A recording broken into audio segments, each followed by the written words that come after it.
OTS est là pour tous vos besoins en matériel électronique et électroménager. Sistra Technologies est une société de prestation de services et de commerce, évoluant dans le domaine des nouvelles technologies de l'information et de la communication, la fourniture de matériels biomédicaux, la bioinformatique. Pour tous vos besoins en librairie, papeterie, matériel informatique, appareils électroniques et divers, rendez-vous chez AKD Informatique. CJT vous est présenté par ESG, École supérieure de gestion. ESG, École supérieure de gestion, spécialisée dans la formation des métiers de la comptabilité et de la gestion d'entreprise. Isa kauji minena kadatugu kasola kadaka ay kuma fo mi me se ka danaya bo jamana nyema ni jamana de unyanche CNT nay o nyema danga nan nay olu ya yira ka fo ko kabla abuna wala li sorangan do ko kibaru kono anga la dala folumno olu bolo no bla anga segon dongula kerenkere ala dongli ta fampe abuna wala li soro o folumne no nan do ko kibaru kono buru soro li gelara o ma do ko mashila ni do ko kono wala sa famia li soro la antara se buru glana doma abuna o ka kuma ka soro anga do ko kibaru kono ni kuyi anga ni do ko kibaru bakuru bawi actuel media jabarani flebaka obisimila ko dogon kibaru kan ina fo anya fo bakuruba la togo CNT olu e benga sebembo mi kono wala nyini ko ka isa ka ujimbla na le CNT nyema danga nan nay ayda la ka fo ka minena sabu ka daka akume fe ka kuma fo mi me jamana kono den fundeni ka ke fanga kan mado wi akilina tadi anga je kulame mamadu bilali ka kuma barala ana ka boli gen pour ka ta terroriste gen nyono abisigi alendo ko sabu ka daka kai kuma ufo munu miseka ke sababu ye ka mɔgɔw funteni fanga kono ani ka danaya bo mɔgɔw ani fanga ni ɲɔgɔn cɛ Isa Kaoji minɛna kiri tigɛla mɔgɔw fɛ ni Isa Kaoji min yɛrɛ ye CNT ɲɛma danga naani n'a ye o de hukumu kɔnɔna na CNT ye jɛkulu sigi sen kan min bɛna lɛ a minɛna cogo min na n'o ka kan o y'a yira ko fɛn min Isa Kaoji min k'a ni bilali de ka kan ɲɔna ka kiri tigɛ wagati cɛ Nusar n'ale ye CNT maa ye ale b'o de ɲɛfɔ an ye k'a fɔ ko juge ye baara min kɛ k'an bɛna juge ka baara kɛ o nɔ la o tɛ dɛ la commission nana lajɛ k'a fɔ an bɛ don min na ko bi sariya suba dɔ b'an kunna charte bɛ yen nka sariya suma bɛ yen n'a tɔgɔ ko constitution o constitution n'o y'an ka sariya suma ye a sigiden 62 na a y'a yamaruya ko bulonba ni bulonba maa dɔ minɛlen don k'a datugu ou bien ni siga kɛlen don a la ko sariya tigilamɔgɔw wuli no nɔfɛ bulonba bɛ se ka wuli k'i jɔ bulonba bɛ se ka résolution dɔ ta n'o ye k'a ɲini ko a ka bila ou bien sɛgɛsɛgɛli minnu b'a kɔ ko ka o sɛgɛsɛgɛliw jɔ nin t'a la a ma fɔ ko ka sɛgɛsɛgɛli jɔ a fɔra ko a datugulen min don n'o ye k'a minɛ k'a bila kasomunba kɔnɔ o ka suspend o ka jɔ a ka bɔ a ka taa a ka denbaya la nka juge k'u ka baara kɛ maa dɔw fana y'a yira ko nin minɛni k'olu ma fosi faamuya na ko sabu ka d'a kan ko CNT kun man k'i nɔ don nin na ne bolo CNT kan ka a lajɛ ka fara kiri kan mun kɛlen filɛ nin ye ka kiri dɛmɛ a baara la Isa Kaoji min ka kiri komi n'a fɔra a kiri ka se ka kɛ n'aw fana wulila tuguni ko k'aw ka maa bila ko immunité b'o bolo ne bolo o ye fɛn ye fɛn min n'a bɛ mɔgɔw jugu don kiri la CNT kan ka a lajɛ u ka kiri to ye kiri k'a ka baara kɛ non ni kiri y'a yira k'a fɔ ko fɛn tɛ Isa Kaoji min nɔ la a ka taa ka so mais ni kiri y'a yira k'a fɔ ko fɛn bɛ a nɔ la ani ɲangini min ka kan ne bolo o ɲangini o de kan ka da a kan fɛ bataki min ta k'a fɔ ko ka Kaoji min ka minɛli ka se ka a suspend ka wuli ka bɔ yen fɔlɔ ne b'a fɔ CNT maaw b'u ka baara hukumu kɔnɔna na parce que u y'u sinsin sariya sɛbɛn dɔ de kan ka se k'o baara kɛ donc olu b'u ka hukumu kɔnɔna na wa sariya b'u fana bolo ka se ka nin fana lawali kɛ ka se ka nin laɲini kɛ donc u y'u basé mun kan ne b'a fɔ u b'u ka rôle kɔnɔna na wa progrès fana ye baara min fana kɛ progrès fana b'a ka rôle kɔnɔna na mais an b'a fɔ cogo min na kiri tigilamɔgɔw olu de bɛ se ka ɲɛfɔ jamanakɔnɔdenw ye ka ɲɛfɔ mun de kan ka kɛ sisan ni fila kɔnɔna na donc olu de kan ka se k'o ɲɛfɔ jamanakɔnɔdenw ye kiritigɛlaw ka lafasali tɔnba fila min bɛ yen Samu ni Silima olu y'a yira ko nin ko in man ka kɛ wa k'a laɲini CNT fɛ k'u ka dafara min bi fangaw ni ɲɔgɔn cɛ k'u k'u labato sisan an b'u fo u wulilen don k'u jɔ jamana ye an y'a ye u ye ko caman kɛ jamana ye an y'a ye u ye communiqué kɛ ma fɛn jugu fɔ koyi u ko ko jamana kɔnɔ démocratie fanga ko pouvoir saba de bɛ ko séparation de pouvoir ko o kan ka bato an b'u fo kosɛbɛ o kan ka bato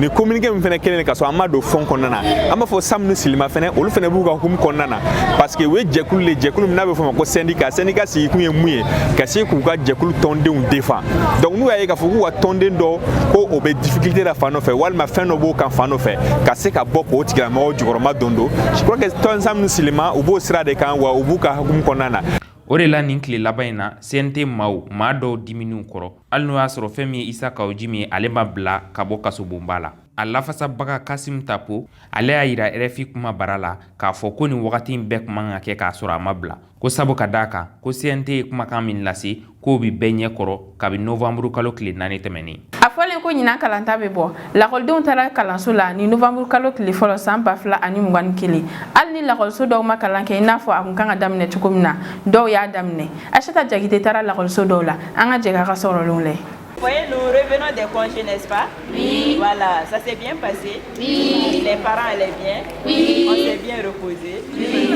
Ok, merci. Donc, écoledenw ye ɲina kalanta daminɛ nisɔndiya ani hakilisigi kɔnɔ i n'a fɔ san tɔw la écoleden caaman de taara kilasi wɛrɛw la dɔw yɛrɛ seginn'u kɔ ɲina ma kɛ coronavirus kɔ jateminɛw bilara sen kan minnu b'a to denmisɛnw bɛ se k'u yɛrɛ lakana cogo min na i n'a sɔrɔ kalanta in ma kɛ nisɔndiyaba ko ye maa caaman ma a kɔni m'a bali i n'a fɔ kɔrɔlen ko Saint-Kizito maaw ka kalanta daminɛna ni yirituru ye. La rentrée se passe dans de très bonnes conditions.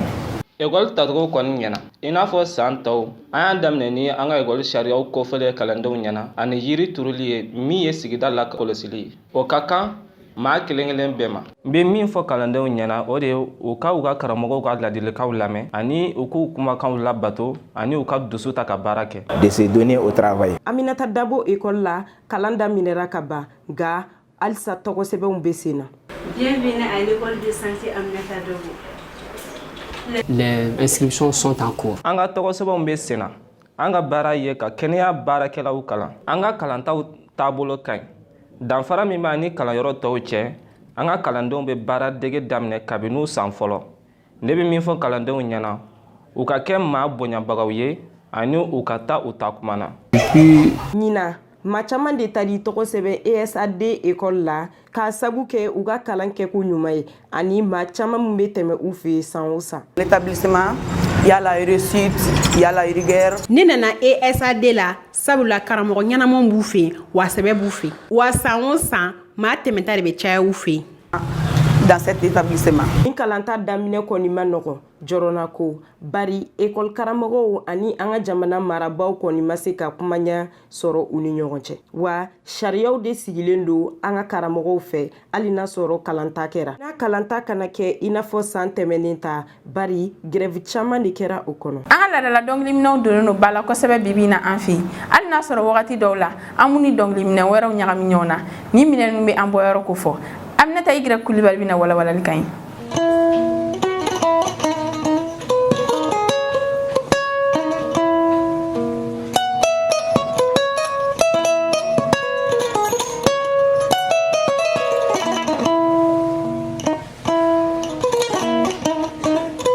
Mali ye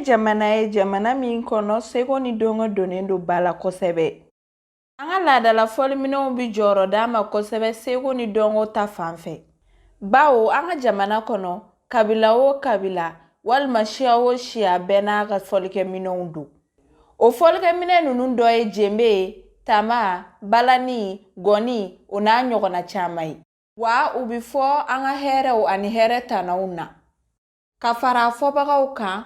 an bɛ mɔgɔ sɔrɔ mɔgɔ minnu fana b'a dilan. Ni y'an ye artisanat du Mali kɔnɔ. Mande masaw de ye jembe créé. Minnu ye jembe créé o ye Ketalakaw de ye. Lɛngɛ, dugura, geni, jala, gele olu de bɛ kɛ jembe ani geni. Bon fɔlɔ golo jembe kun bɛ dilan ni yiri ye an kun bɛ golo de kɛ ka golo sɔgɔ k'a dilan. Mais an ka wagati nalen a bayɛlɛmala. Sinon minnu y'anw kalan fɔlɔ la Madu Faraba ninnu kana Balɛ la ani François Dambele olu kun bɛ jembe sɔgɔ de a kun bɛ ko karikan jembe. Mais jembe nana bayɛlɛma k'a kɛ nɛgɛ jembe. Maintenant an bɛ juru de siri nɛgɛ la ka nɛgɛ don a kɔnɔ k'a curu ɲɔgɔn kan o bɛɛ n'a tɔgɔ b'a dan na. Mais yan'anw ka jembe yɛrɛ sɔrɔ a bɛ bɔ numu de bolo fɔlɔ. Balani ye an ka farafinna fɔlikɛminɛn kɔrɔ ye min mankan ka di kosɛbɛ. Cɛrɛ daw n'ale balani fɔlɔ ye ale bi balan gundo fɔ an ɲɛ. Presque bala qualité min bɛ Mali la a ka ca 20 ye a bala bɛɛ n'a a kan don mais bamanan bala bɛɛ ye façon kelen ye n'a fɔra bamanan bala miɲɛnkan bala bɔbɔ bala sinafɔ bala guzun bala olu bɛɛ ye balafɔn pɛnta ye olu bɛɛ bɛ kan kelen fɔ mais différence min b'u ni ɲɔgɔn cɛ bamanan bala fara bɔbɔ bala ni miɲɛnkan bala kan i bɛ kan min fɔ bala ni bɛ accordé ka bɛn o de ma bon ka daminɛ Mali la yan Burkina Côte d'Ivoire bala bɛ dilan ni yiri kelen dɔrɔn de o de ye geni. Kasɔngɛw ka dunduba fana ye an ka jamana fɔlikɛminɛn kɔrɔba ye a bɛ fɔ ka caya jeliw ka ɲɛnajɛ de senfɛ. Ni san yɛlɛmara sisan jeliw bɛ ɲɔgɔn dalajɛ ko san diya donc i n'a fɔ san diyara san yɛlɛmara u bɛ jeli kulonkɛba kɛ donc an bɛ san diya kɛ o kɔfɛ an bɛ jubaliyaw fɔ jubaliyaw ye kasɔngɔkan de a bamanankanama ye jɔnfɔli donc hɔrɔnfɔli fana bɛ kɛ hɔrɔnfɔli o ye dansa ye. Sanw bi yɛlɛma nka an ka laadala fɔlikɛminɛnw b'u u nɔ la i n'a fɔ Jelibaba Sisogo b'a ɲɛfɔ an ɲɛna cogo min na gɔni ye Mande fɔlikɛminɛn kɔrɔ ye a ma ɲinɛ fana ka weleweledakan bila an ka jamana ɲɛmɔgɔw ma. Ne bɛ weleweledakan min f'u ɲɛna hali bi u k'u janto culture la se o se t'u ye walima se o se b'u ye k'an dɛmɛ u k'an dɛmɛ hali bi n'i y'a ye an bɛ bɔ yan nɔ ka taa an bɛ gɔni fɔ Faransi an bɛ tamani fɔ Faransi olu mako don a la tubabuw bɛ k'an ka donsenw ta u bɛ ka diɲɛ fɛn bɛɛ sɔrɔ a la mais n'a fɔra i bɛ Mali yɛrɛ kɔnɔ Malien artistes bɛ yen bi olu tɛ se ka balo u yɛrɛ ka art la f'i ka taa kɔfɛ bon kɔfɛ taga in dun ma nɔgɔ bɛɛ fɛnɛ ma ya n'u sera k'u kɔfilɛ culture la hali bi k'an dɛmɛ o kɔni o bɛ diya an ye kosɛbɛ. An ka jamana b'a disi gosi bi n'an ka seko n'an ka dɔnko ye ka da a jɔyɔrɔ kan. An ka laadala fɔlikɛminɛnw kɛla sababu ye ka jɔnjɔn di an ka jamana artisiba caman ma. I n'a fɔ an bɛ deli k'a fɔ cogo min na misiki bɛ mɔgɔ ni lahinɛ.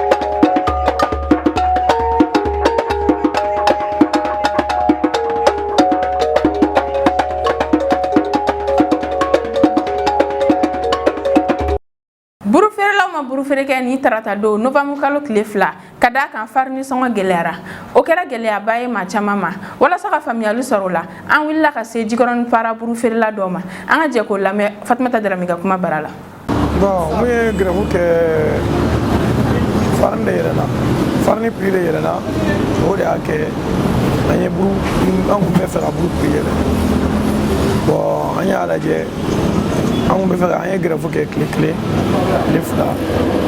o kan ka fɛrɛ prix kɔrɔ la fɔlɔ yanni ɲɔgɔn ye tɔ kala ban buru prix ma yɛlɛ dɔwɛrɛ kama o farini de prix yɛlɛma farini prix kɛra 4400 4400 fɔlɔ farini kun ye 17 000 ye 17 500 ka na 18 000 ka na fɔ 19 000 la a kun bɛ 19 500 na sisan a bɛ fɔ 21 000 20 500 a b'o de mun ye buru san o don tile 60 la u ye buru épaisseur ye o mun y'a san 60 la o don u ye buru épaisseur ye o yera o le problème c'est quoi a farini fɛnɛ de man ɲi kosɛbɛ farini qualité tɛ kelen o dɔw ka ɲi dɔw man ɲi o de y'a fiyama yɔrɔ fɛnɛ fɛn bɛɛ tɛ bɛnkan tɛ wa fɛn bɛɛ ye bɛnkan de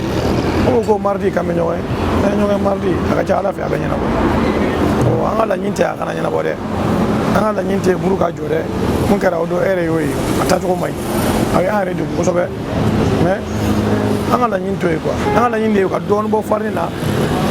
ou bien u ka se k'an ka buru kɛ 60 ye komi farini fɛnɛ u ko bile fɛnɛ gɛlɛyalen don bon a fɛn ma dɔgɔ mɔgɔ la quoi bɛɛ ɲɛ bɛ fɛn in taabolo la quoi problème bɛ o de ye bon baarabila ma ɲi n'i ye mɔgɔ baara bila dɔrɔn i b'a dɔn ba degunnen bɛ kini kɛ o de a ko o de y'an bila baarabila in na an ka Sénégal ko minisiri ko mardi k'u bɛ ɲɔgɔn ye ou bien salle de commerce président k'u bɛ ɲɔgɔn ye n'u ye ɲɔgɔn ye a ka ca Ala fɛ an mana bɛn mun na an bɛ continuer n'o ye an laban ye mun ye Ala ka ɲa ka d'a ma dɔwɛrɛ tɛ o kɔ Ala ka ɲa ka d'a ma an bɛɛ ka bɛn fɔ bɔda kelen ni bɔda kelen fɛ an ka laɲini o de ye k'a fɔ ko an ka laɲini tɛ buru ka jɔ population ka buru ɲini non an ka laɲini to ye Ala k'an bɛɛ kisi o ma ɲi dumunifɛn de don o tɛ kɛla o baara tɛ kɛla ten y'a faamu an ka laɲini a ka ɲa bɛɛ ka se ka dɔɔni kɛ usine-tigiw ka se ka dɔɔni kɛ anw fana ka se ka dɔɔni kɛ komi nin waati yɛrɛ ɲɛ b'a la waati in taabolo man ɲi an ka laɲini o de laɲini wɛrɛ foyi t'an bolo. sisan mali kunnafoni ani diɲɛ kunnafoni an bɛn'o sɔrɔ teliyala mamadu bilali kulibali fɛ. procureur min bi Bamako sigida 6nan na n'a bɛ wele ko procureur de la république ale y'a yira juma tɛmɛnen Batakila k'a yira k'a fɔ ko maa dɔw kun bisigiyalen don k'u kun bɛ fɛ ka jamana dafiri minnu cɛla colonel major Kasim Goyita b'u cɛla wa a y'a yira k'a fɔ k'u kun bɛ ka bɛnbɛnbɛn kɛ gouvernement juguya la. Sibiri tɛmɛnen faraɲɔgɔnka jɛkulu min bɛ cadre d'échange des partis et regroupements politiques pour une transition réussie olu taara ɲɔgɔn sɔrɔ palais de la culture la min senfɛ u y'a yira k'a fɔ k'u tɛ fɛ wagati foyi ka fara camancɛ fanga kan. U y'a yira fɛnɛ ko faraɲɔgɔnkan min kan ka kɛ gouvernement fɛ n'o ye assise nationale ye k'olu tɛ n'u sen don o baaraw la. A yirala fɛnɛ kɛnɛ in kan k'a fɔ ko fɛn min ye dala dumuni sɔngɔ gɛlɛyali ye k'o fɛnɛ kan ka jɔ. Useni Amion Gundo n'ale yɛrɛ bɛ ni jɔkulu ninnu bɛɛ ɲɛma ale y'a yira k'a fɔ ko ni fɛn fɛn ye Mali sɔrɔ nin kɔfɛ k'o bɛɛ ye Choguel Kokala Mayiga nɔ ye a n'a ka gouvernement. Karidon novembre kalo tile 7 san 2021 CEDEAO jamana ɲɛmɔgɔw ye ɲɔgɔn sɔrɔ Akara min senfɛ o kumana kosɛbɛ Mali ani Guinée jamana fila kan. Hakilila jigira fanga dafiri kɛra nin jamana fila ninnu na komi u ye kumakan minnu fɔ nin jamana fila ninnu ye n'olu ma se ka labato ni Mali ta ye ko kalafiliw tɛ se ka labɛn u y'a yira k'a fɔ k'olu bɛna walew ta ko jamana ninnu sɛgɛrɛ. U y'a yira okumu kɔnɔna na ko Mali jamana ɲɛmɔgɔw ko yamaruya t'u bolo bilen ka bɔ jamana kɔnɔ walima ka taa wari ta olu an'u ka dudenw. Sierra Leone juma tɛmɛnen sufɛ mobiliba dɔ falen taji la tasuma mɛnɛnenw na min kɛra sababu ye ka maa 98 k'olu bɔnɛ unu na ani ka maa 92 k'olu bana kosɛbɛ. Ni ko ninnu kɛra Freetown de n'o ye Sierra Leone faaba ye. Freetown maire ale y'a yira k'a fɔ ko taji bi mobili min kɔnɔ k'ale natɔ la k'a ni mobili wɛrɛ gɔsira ɲɔgɔn kunna k'o de kɛra sababu ye ka nin ko ninnu bɛɛ kɛ. A bɛ wagati dɔɔni bɔ Faransi jamana ni Algérie jamana olu man di k'o sababu kɛ halisa Faransi jamana ɲɛmɔgɔ Emmanuel Macron ye min fɔ Algérie ma o ma bɛn Algérie jamana kuntigi ma n'o ye Abdelmadjid Tebboune ye. A y'a yira a ka kumalase dɔ kɔnɔ juma tɛmɛnen k'a fɔ k'ale kɔni tɛna kɛ maa fɔlɔ ye min bi ko sigi sen kan walasa ka kɛlɛ ban ko sabu ka d'a kan ko Faransi jamana kuntigi ye min fɔ k'o tɛ se ka bɛn Algérienw ma. Ni kui aw ni dɔgɔkun kibaru ye min labɛnna Actuel Media ɲɛmaso fɛ ka di aw ma aw ni ce aw ka ɲɛmadali la aw k'an bɛn diɲɛ waati wɛrɛ.